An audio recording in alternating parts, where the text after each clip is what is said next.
Il y a des duos qui prennent leur temps. Celui-ci a décidé que le vôtre valait mieux que ça. Francis Gosselin et Isabelle Perron. Devrait-on augmenter les tarifs d'électricité? Si vous venez de vous joindre à nous, j'ai joué de la flûte avec mes doigts dans le segment précédent. Isabelle... Tout ça est bizarre. C'est très étrange. Devrait-on augmenter les tarifs d'électricité?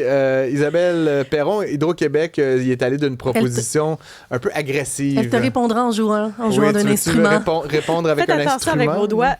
Faites attention. Oui, mais c'est une nouvelle qui a fait énormément réagir, là, parce que ce qu'on apprend, c'est que pour les ménages, c'est pas encore passé, là, mais c'est l'hypothèse qui a été lancée par la Société d'État. Ceux qui consomment plus de 35 000 kWh par année pourraient voir leur facture augmenter jusqu'à 13 sous le kilowattheure d'ici 2027. Ça toucherait à peu près 200 000 ménages parce qu'on dit qu'en moyenne, c'est 17 000 kWh qui est consommé pour une famille. Ouais. Moi, je trouve que toujours augmenter la facture du consommateur, à un moment donné, ça fera. Justement, là où on peut souffler, c'est l'hydroélectricité. Donc, de voir encore les factures augmenter, c'est sûr que moi, je vois pas ça d'un bon œil. Oui, puis après, il faut rappeler, Hydro-Québec, c'est une société parapublique, donc ce n'est pas en tant que tel l'État, mais ça reste pour moi un peu bizarre de dire, c'est une forme de taxe, là, je veux dire, c'est pas tout à fait ça, là, mais je veux dire, on va encore, l'État là, qui nous gouverne, qui inclut une patente qui fabrique de l'électricité, là, mais on va encore venir sans aucune contrepartie. Il n'y a pas de meilleur service, on n'est pas des routes plus belles. Il y a un bras de l'État qu'on a décidé de mettre en société parapublique. Là. Il y a un bras de l'État qui va venir prendre plus de sous dans les poches des gens, puis on n'offrira pas, encore une fois, moi, je veux bien payer plus cher mon 35 millionième kilowattheure, mais donne-moi quelque chose en échange, une fiabilité ou, je sais pas, de l'électricité plus rapide. Puis, ce qu'on dit aussi, c'est bon, ceux qui ont des piscines, ceux qui ont des spas, on va-tu arrêter de s'en prendre à ceux qui peuvent avoir ce genre de luxe à la maison, dans le sens où ça coûte déjà cher, il y a déjà des choses qu'il faut mettre en place, les clôtures, etc. Puis là, c'est encore de dire, si t'as une piscine, t'es un méchant. Il y a quelque chose là-dedans qui... Ceci dit, je voulais quand même nuancer un petit peu, Isabelle, parce que j'ai fait des petits calculs. Puis, tu sais, mettons que vous avez une maison là, unifamiliale de grande taille, là, parce que, tu sais, 35 000 kWh, c'est pas... ça représente combien? On le sait pas. Ben, moi, je peux me donner un exemple. Je veux dire, j'ai une maison unifamiliale assez grande. Tu sais, j'ai une plusieurs thermopompes, une par étage. Il fait près de chez vous? Pour vrai, on chauffe pas beaucoup chez moi l'hiver. On garde ça autour de 19-20. Je connais du monde qui garde ça à 23. Là. Nous, moi? non, mais moi, je suis très confortable et ma famille. Ceci dit, j'ai 2 véhicules électriques. J'ai une piscine qu'on chauffe un peu, pas beaucoup, mais l'été, les beaux jours, justement, comme en ce moment, on essaie de la garder à une certaine température. J'ai pas de spa, mais ça reste que je consomme plutôt comme 40 quelques mille kilowattheures par année. Fait qu'il y aurait quand même une tranche qui s'appliquerait à moi. Ceci dit, la différence est juste après 35 000 kilowatts. Donc, tu sais, là, puis là, on parle d'une scène de plus par kilowattheure. Fait que, tu sais, c'est pas non plus... Tu sais, je veux pas déchirer ma chemise pour 5 piastres par... sous. Ouais. Mais... C'est déjà plus élevé là, la tranche au-dessus de 40 kWh par jour. Donc, ça ne fait pas une différence de 1000 piastres par année. Là. Je me demande si on n'est pas en train de déchirer notre chemise pour 50 $ par année pour des gens qui ont des grandes maisons. Là. Tu comprends ce que je veux dire? Mais en même temps, c'est qu'on est dans l'ère aussi où on se dit, parce qu'il y a un exemple, entre autres, dans le journal d'un monsieur qui dit « Hey, moi, j'ai mes parents à la maison, j'ai les enfants à la maison, les conjoints. Des fois, on arrive, on est 9-10 autour de la table. Donc, je me dis, présentement, on a de la difficulté à arriver. Puis, dans les solutions où on dit, on parque nos aînés dans des maisons pour personnes âgées. La solution, c'est peut-être les maisons multigénérationnelles. Là, je me dis, cette affaire de 35 000 kWh, ça vient pénaliser ces familles-là. C'est sûr que les familles plus nombreuses qui utilisent plus d'eau chaude, qui ont peut-être plus de véhicules éventuellement électriques, parce que on va dans 10 ans, là, ça va être de plus en plus, qui ont peut-être justement... Puis des personnes âgées, je veux pas dire, mais moi, les personnes âgées dans mon environnement, ils vivent plus à 23-24 degrés qu'à 18. Là, mais le point, c'est que tu as un compteur pour t'accueillir tes parents chez vous pour t'en occuper. On n'a pas une allocation individuelle. Exactement. Donc, il y a ce point-là. Et il y a aussi le point de ceux et celles qui vont dire, puis je l'ai lu ce matin sur la messagerie, vous nous poussez dans la gorge les véhicules électriques, puis maintenant qu'on est en train d'y adhérer, vous augmentez les tarifs. Les véhicules, puis les fournaises, là, c'était l'autre point que j'ai fait aussi moi sur d'autres tribunes, les fournaises, qu'on a beaucoup incité les gens à abandonner leurs fournaises au mazout, leur foyer au bois, en disant que ça avait des impacts, évidemment, sur le réchauffement climatique. Puis c'est vrai, puis une fois, je suis assez convaincu, mais là, maintenant que tout le monde a abandonné la solution alternative, là, on dit, maintenant, on augmente le tarif. Ça sonne un peu comme on on a coincé les gens.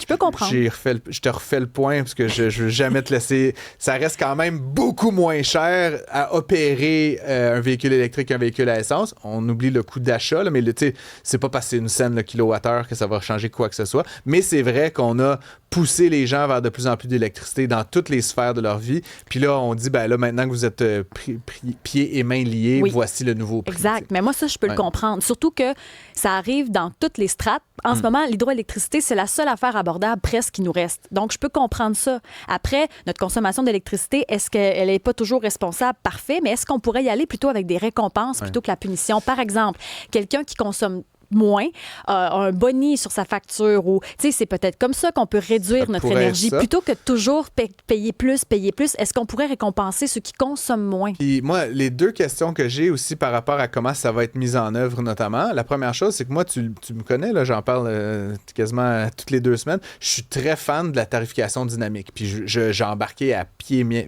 là-dedans, quand la pointe, là, je baisse. Là, puis je me demande comment ça va fonctionner, ce nouveau tarif, puis le fait qu'on ait une tarification dynamique. L'autre chose, quand même, que je vois d'un certain bon œil, qui est plus à long terme, c'est qu'éventuellement, on le sait, les gens vont être de plus en plus incités à avoir des panneaux solaires, surtout ceux qui ont des maisons unifamiliales. Puis, je pense qu'il y en a presque une majorité de Québécois que c'est leur situation.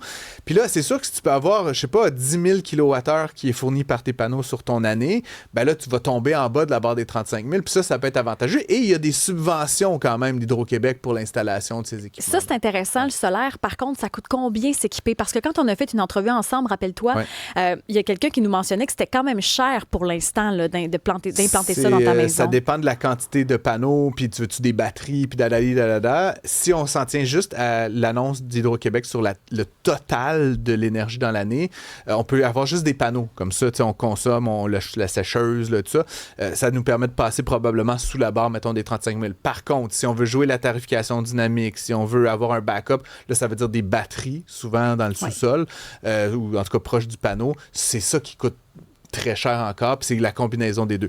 On a Yvan Clich, qui est un spécialiste de toutes ces affaires-là, et bien plus encore. Yvan est fellow et spécialiste en énergie au Centre d'études et de recherche internationale de l'Université de Montréal. Bonjour, Yvan Clich.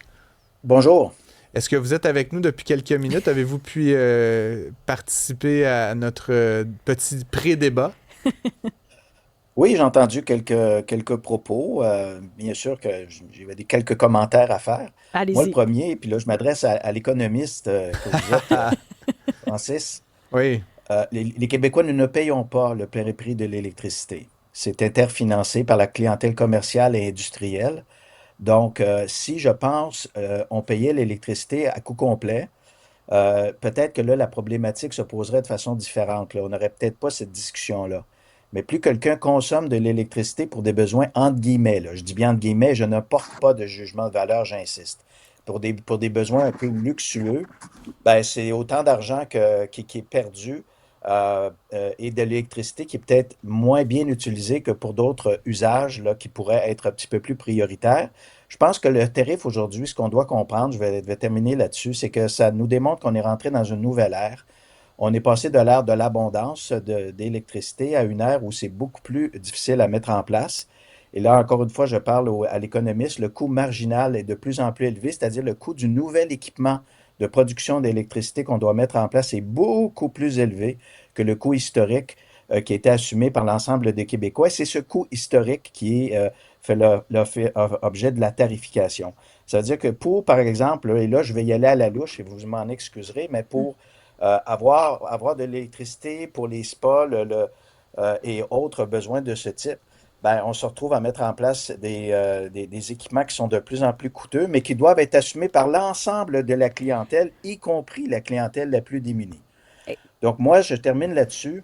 Je vais prendre le concept du philosophe Michel Tournier d'inversion maligne. Moi, je pense que vraiment, l'inversion maligne, c'est que ce qui était au départ quelque chose de bien, c'est de tourner en son contraire.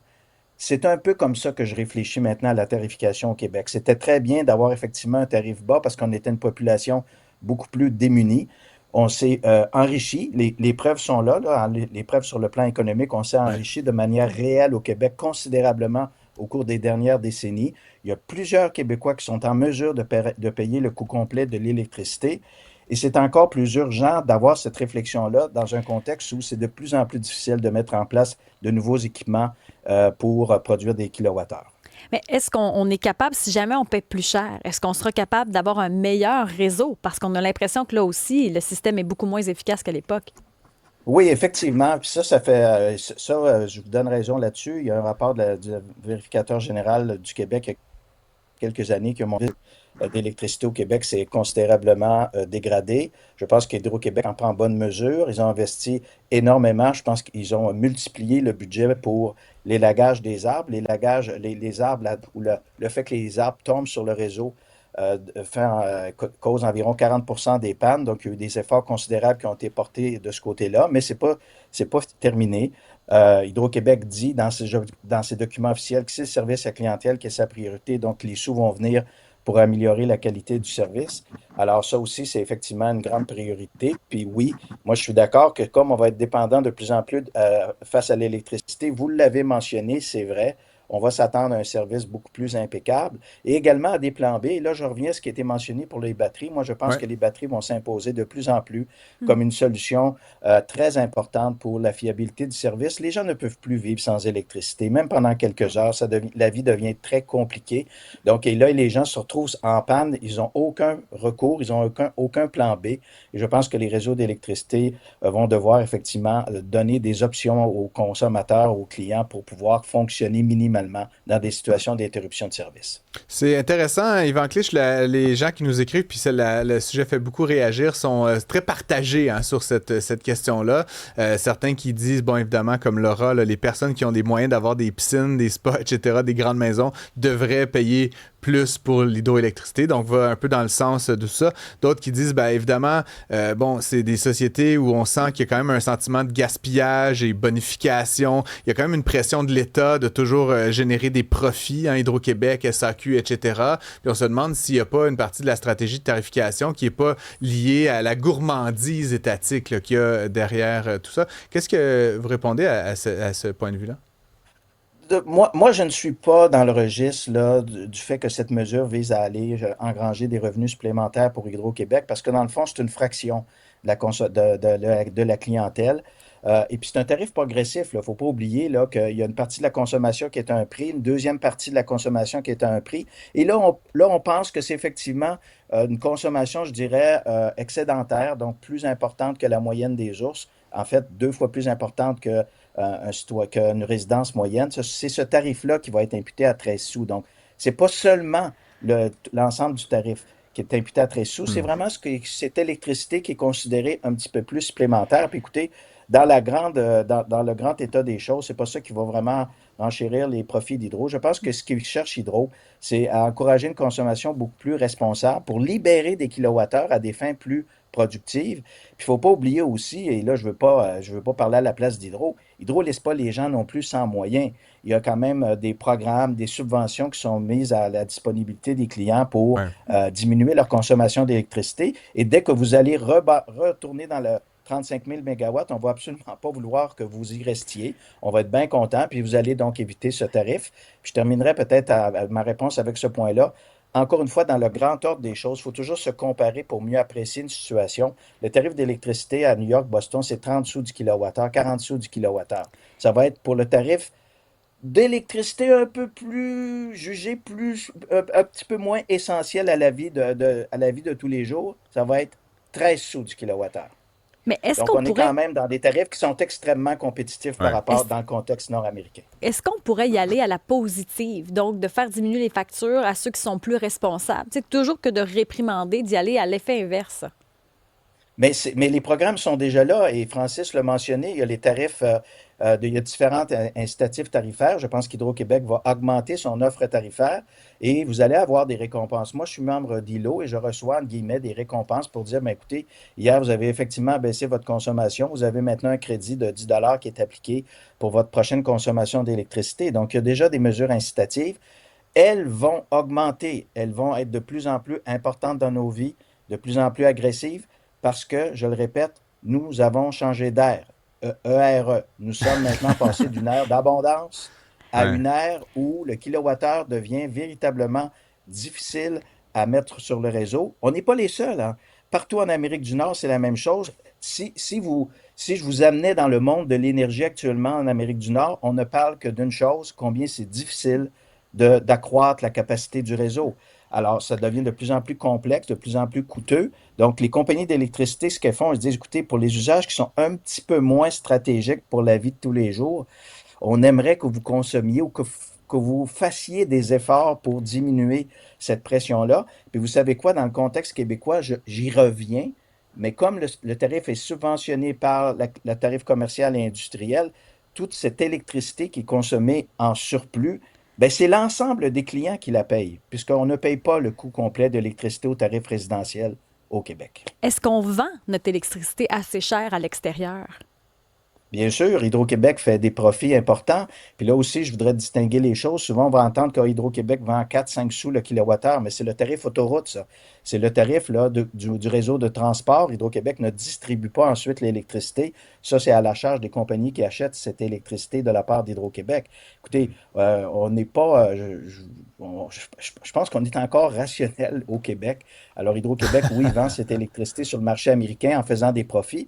Elle vend sous deux formes. Des contrats à long terme, on le sait avec New York et Massachusetts. Les contrats sont entrés en exploitation récemment. Et également sur le marché spot, donc le marché horaire, c'est-à-dire qu'Hydro-Québec voit par exemple qu'elle a une disponibilité dans son réseau. En été, on utilise la moitié de notre réseau d'électricité. Notre réseau est configuré pour une demande très forte en hiver, donc le reste du temps, notre réseau est relativement peu utilisé. Donc, si vous avez une disponibilité, puis vous avez aux États-Unis des gens qui sont en train de climatiser, qui ont beaucoup besoin d'électricité, puis vous pouvez faire beaucoup de profits, bien, c'est ce que fait Hydro. Donc, on va à long terme, on fait des profits et on vend sur le marché spot également pour engranger des bénéfices importants. Malheureusement, ces dernières années, ces activités-là ont beaucoup baissé parce qu'on est en enjeu d'hydraulicité au Québec.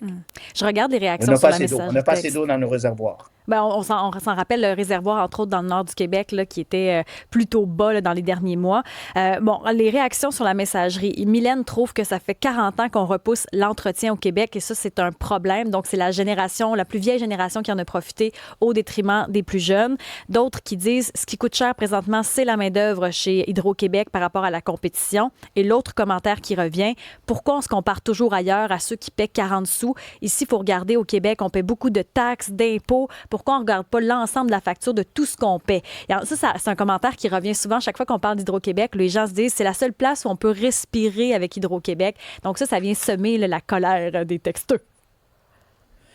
Ben, écoutez, comment dirais-je? Une question de proportion là-dedans. Je donnais l'exemple de 30-40 sous pour les réseaux voisins américains. Là. Pour le Canada, c'est autre chose, c'est un peu moins cher. Mais si on se compare, ben, on a quand même beaucoup de marge de manœuvre. Là. Je pense qu'il y a une question aussi là-dedans d'être raisonnable. Vous savez, en économie, et encore là, vous avez un animateur de l'émission qui en est un expert. Si vous mettez pas le prix juste à un bien, ben, il perd de sa valeur, il se dégrade et ça entraîne un gaspillage. Donc, moi, je dis simplement, on est dans cette réflexion nouvelle au Québec où on se dit, bon, OK, quelle est la valeur de notre électricité? Est-ce qu'on ne pourrait pas, quelque part, sur le temps long, je dis le temps long, 10-15 ans, réduire progressivement cet interfinancement qui s'est, entre guillemets, dégradé ces dernières années. On est passé à peu près à 87 de la facture qu'on paie sur le tarif domestique, j'insiste, tarif domestique, donc vous et moi, 87 on approche les 80 donc de plus en plus, on ne paye pas le juste prix de notre électricité, juste prix qui entraîne évidemment un gaspillage, mais également une perte pour pouvoir allouer ces kilowattheures à des besoins qui sont plus productifs pour notre économie et qui créeraient plus de richesses pour l'ensemble des Québécois. Alors, c'est cette réflexion-là je pense qu'on devrait engager au Québec. Mais malheureusement, les politiciens souvent écartent cette question-là, la mettent de côté parce qu'évidemment, électoralement, c'est à risque. Mais je pense qu'on se compte des peurs au Québec. Si on mettait fin à l'interfinancement de façon graduelle, ce sera un impact tarifaire relativement limité pour l'ensemble des Québécois. Et là, je m'appuie sur un rapport qui a été publié en 2017 par la Régie de l'énergie qui avait étudié cet enjeu-là. Yvan Clich, fellow et spécialiste en énergie au Cerium, merci beaucoup pour cet éclairage et à très bientôt.